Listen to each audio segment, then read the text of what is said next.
hold your breath, because tonight we're checking into a hotel where the guests never check out, a place where the walls whisper, the shadows breathe, and room 333, well, let's just say it's always looking for new occupants. I'm Isabella, and this is HauntScape. Before we begin, if you dare to join me in the darkness, smash that like button. It tells the algorithm you've got the stomach for real horror. And subscribe, unless you're afraid your YouTube homepage might get haunted. Some doors should never be opened, some rooms should never be entered, and some guests should never have checked in. Tonight, we descend into the cursed history of the Blackwood Hotel, where room 333 doesn't just host its guests, it consumes them. Our story begins not with the hotel's construction in 1923, but decades earlier, in the blood-soaked soil beneath its foundation.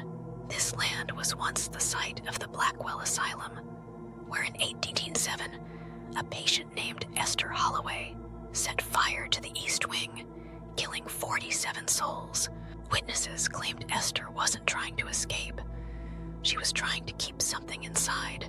The asylum burned to the ground, but the town council, eager to erase this stain on their history, paved over the ruins. They thought the dead would stay buried. They were wrong. When the Blackwood Hotel opened its doors, the staff immediately noticed peculiarities. Maids would find the sheets in room 333 tangled like someone had thrashed violently in sleep. Though the room was unoccupied, guests complained of hearing a woman weeping through the walls. Though no adjacent rooms were booked, the hotel's original ledger shows that room 333 was always requested, not by living guests, but by something that wrote its name in ink that smelled of smoke and rust.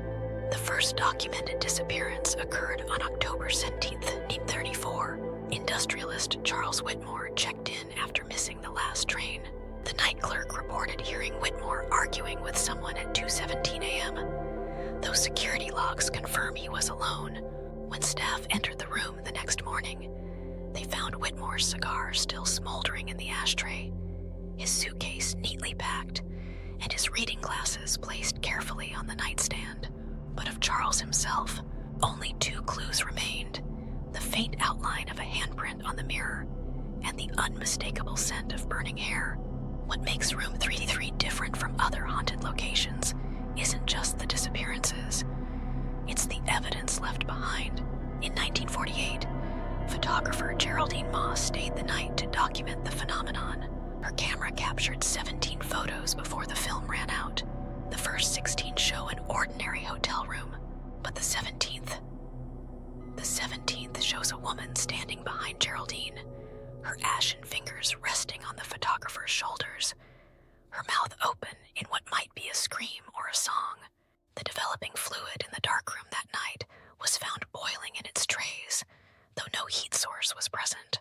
The most disturbing incident occurred in 1972, when the hotel's owner, desperate to disprove the rumors, invited a Catholic priest to bless room 333. Witnesses reported hearing the priest's chanting, suddenly cut off by the sound of something heavy being dragged across the floor. When the door was forced open, they found the Bible burned to ashes in the priest's hands, the walls weeping a thick, dark fluid, and every surface covered in finger-length scratches, as if something with too many joints had scrabbled at the walls in a frenzy.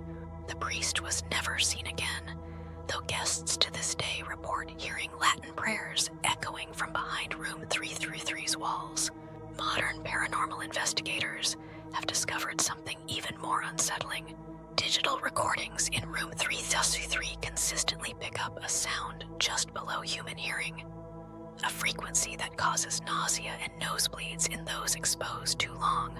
Analysis revealed this to be a perfect match for the vibration pattern of a human vocal cord, stretched beyond its natural limits. Whatever speaks in room 3003 no longer has a voice meant for mortal ears. The hotel finally closed in 1999 after the last owner vanished under circumstances too disturbing to detail here. But those brave enough to visit the abandoned building report that room 333 remains impossibly clean.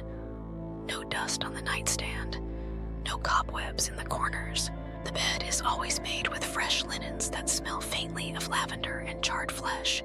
And sometimes, if you press your ear to the door at the stroke of midnight, you can hear the faint creak of the closet door opening and the sound of something inhaling, tasting the air, waiting for its next guest to arrive. Perhaps you're thinking this is all just urban legend. Perhaps you're imagining right now what you would do if you found yourself standing before room 333. Would you knock? Would you listen at the door? Or would you do what so many others have done?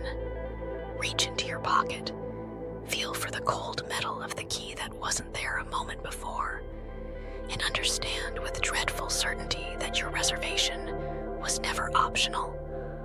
Sleep well, dear viewers, but leave a light on tonight, because check-in time is always midnight, and room 333 has so many vacancies to fill. So, do you believe in cursed places now, or do you still think you'd survive a night in room 333? Let me know in the comments, and be honest, because something might be reading them. If this video chilled you to the bone, give it a thumbs up. It keeps the lights on here at HauntScape, and hit subscribe, unless you're scared of what might appear in your recommendations after dark. Sleep tight.